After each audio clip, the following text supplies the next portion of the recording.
La administración anterior de la alcaldía de Camuapa hizo contrataciones de personas que jamás llegaron a trabajar a la municipalidad y que permanecían en la Casa Zonal del Frente Sandinista. Esta contratación, incluyendo salarios, aguinaldos, vacaciones e indemnizaciones, significaron más de 1.400.000 pesos para Camuapa desde el febrero del 2013 hasta noviembre del 2017. Cuando escucha estos datos, ¿qué es lo primero que se le viene a la mente? Buenos días, Juan Carlos. Gracias por la oportunidad que nos da de estar en esta entrevista. Lo primero que se me viene, y eso, 1.400.000 Córdoba, ¿qué se pudo haber hecho por el municipio? ¿Dónde se pudo invertir y dónde se pudo redirigir este presupuesto que me estás diciendo? Y me sorprende mucho en obras de inversión social, en mejoras en la municipalidad, en el municipio de Camuapa. Hoy día tanta necesidad de mejorar la infraestructura vial en el municipio. Por ejemplo, las calles centrales del municipio son una serie de hondanadas ahí que tenés, que cuando recorres con el vehículo se ve tan triste, tan deteriorada la imagen del municipio y deteriorada la infraestructura vial. Hubiera sido una gran ayuda para el municipio. Otra gran ayuda a las escuelas, ¿verdad? Obras de acción, qué sé yo, a nivel rural, algún puente, alcantarillados, etc. El argumento de la contratación era una supuesta promotoría social. ¿Supo usted en algún momento de promotoría social desde la alcaldía? De manera visible, que se viera a alguien ejerciendo, no. Yo me enteré, y te voy a decir, sí, tengo datos de la salida del gobierno municipal anterior, en los que sí hubieron esas planillas, las verifiqué y las revisé. Yo personalmente tuve acceso a documentos de ese estilo, en donde se miraron que habían personas allegadas o directamente ligadas al partido de gobierno, en la que recibieron, ¿verdad?, estipendios, salarios, honorarios, o no sé cómo llamarle, y que no estaban dentro de la planilla de la alcaldía municipal de Camuapa. Y eso para mí fue sorprendente porque representaban montos bastante considerables. Inclusive miraba ahí, y sin justificación alguna, entre 50.000 y 60.000 Córdobas que recibía cada individuo, por decirte cifras así a grosso modo. Entonces, para mí es interesante porque esto viene arraigado dentro de la cultura política en Nicaragua, dentro de un concepto que se le llama clientelismo político. ¿Y qué es? Que el partido gobernante o el gobierno, para ganar adeptos, le da retribuciones, debería de ser de manera general a la población, pero esto lo hacen dirigido a ciertos personeros del partido, ¿verdad?, con ciertas intenciones para mantener su base social estable y para mantener contento, ¿verdad?, a su electorado. Y eso se traduce obviamente en corrupción. Para mí no tiene otro término más aplicable que la palabra corrupción. Y es una corrupción tan descarada que ingresan gente que ni siquiera ha laborado en las instituciones públicas. Es parte de la cultura política, y así lo apunta el doctor Emilio Álvarez Montalbán en una de sus obras, y usted lo acaba de confirmar. Pero tendríamos que recomendarle a los partidos políticos que adopten una actitud de cambio. Desafortunadamente la historia nuestra nos enseña que esto ha sido juego de todos los gobiernos, ya sea locales o nacionales. Esto no es una práctica nueva ni una estrategia distinta, ha sido una práctica tradicional. Y de este partido de gobierno, por ejemplo, ha sido una práctica que viene desde la época de los 80. Acordate la piñata en la década del 80, del 90, cuando salieron y se repartieron casi la mitad del país.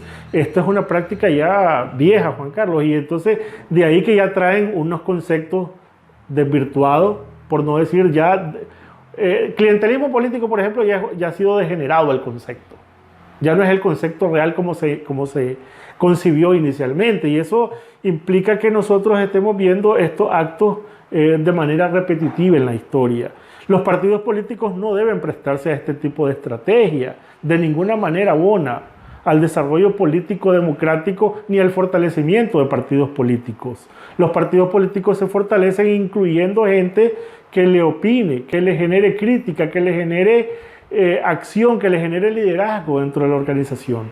La inclusión de nuevos miembros debe de estar en base a la meritocracia y no en base a privilegios, a prebendas y a repartición de bienes, ¿verdad? Entonces esa piñata no contribuye en nada. Aquí lo que nosotros tenemos que adoptar es una nueva cultura política en la que vos tengas gente que critique las acciones, que proponga estrategias distintas para llegar a soluciones de la manera más eficiente posible, Juan Carlos, porque aquí hay que reducir los costos de inversión para tener los mejores resultados. No es aumentar los costos y tener los peores resultados, que es lo que vemos nosotros en las inversiones de infraestructura a nivel nacional y no solo a nivel local. Hablando de resultados, ¿debería implementar la municipalidad un mecanismo para medir la eficiencia de quienes trabajan? Debería de ser un instrumento no solo local, debería de ser un instrumento nacional, ¿verdad? Medir la eficiencia de tu gestión, no solo de la gestión municipal, porque vos decís, a ver, ¿cómo escuchan ustedes Radio Camuapa? Bien, mal, regular, peor, excelente, ¿verdad? Pero esa es una apreciación cualitativa de la realidad.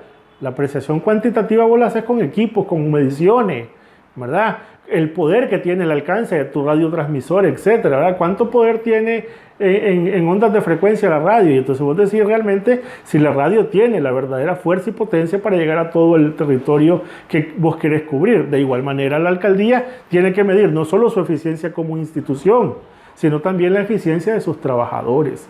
Y de ahí que la gestión de cada área o departamento de la alcaldía debe de haber un instrumento de medición que debería estar inclusive integrado en los cabildos, déjame decirte, ¿verdad? Cómo está la eficiencia de cada área de trabajo y qué resultados ha tenido a lo largo del tiempo. Y eso así se mide. Por ejemplo, y por eso es que te digo, aquí se degenera todo. Si vos revisás, por ejemplo, la entrada de turistas al país antes de 2018, ¿cómo se valoraba? Se valoraba con la entrada de cualquier nacional o extranjero, Juan Carlos, que pisaba el aeropuerto internacional de Managua. Y eso no es una medición correcta de la entrada de turistas al país. Vos tenés que medir realmente quiénes son los que vienen en concepto de turismo a pasear, a disfrutar de nuestras playas, de nuestros paisajes, etc. Y no los nacionales que también ingresan, ¿verdad? Yo tuve la oportunidad una vez de salir del país y regresar. Y cuando regreso a mí me incluyen como turista y me dan una boleta de turista. Y eso no es un instrumento real, ¿verdad? Entonces, todo se ha degenerado hasta los conceptos reales por tratar de aumentar los niveles o los estándares o los índices, ¿verdad? Entonces, eso debe de pararse y lo que vos tenés que tener es una medición real. Ahora, frente a ese clientelismo político y a esa conducta de corrupción, ¿qué debería hacer la ciudadanía? Lamentablemente el ciudadano lo único que nos queda es denunciarlo, ¿verdad? Denunciar a todo costo, criticar, generar crítica, hablar del tema inclusive, indagar de los resultados. Nosotros, y yo me acuerdo la presentación que hiciste vos de la escuela en honor a tu mamá, ¿verdad? Creo que eso fue muy impactante cuando el resultado municipal decía que la escuela ya estaba construida y vos mencionaste en tu programa que fuiste allá alegre a ver el resultado y la escuela no había ninguna mejora en realidad. Entonces son situaciones que uno tiene que estar midiendo, controlando, observando, ¿verdad? Y de ahí que es muy importante la transparencia en los gobiernos locales y nacionales, ¿verdad? Las formas como nosotros podemos acceder a esa información: inversión social, presupuesto nacional, presupuesto municipal, ¿verdad? Desarrollo de ejecución de esas obras. Nosotros necesitamos saber qué avance, qué porcentaje de avance han tenido las mismas obras. Por ejemplo, el gobierno central está contrayendo su inversión y guardando ese mismo presupuesto para los años subsiguientes y está diciendo que el presupuesto se mantiene, pero lo que está haciendo es reduciendo la inversión. Y al reducir la inversión, vos reducís tu eficiencia administrativa y no le estás dando solución a los problemas de la población. Entonces, el clientelismo político como tal debe de desaparecer para mí, dentro de mi apreciación. Los partidos políticos deben de dejar de usar esa medida o esa forma de atraer a su electorado y buscar otras maneras, otras propuestas y otras acciones para tratar de ayudar a fortalecer su estructura.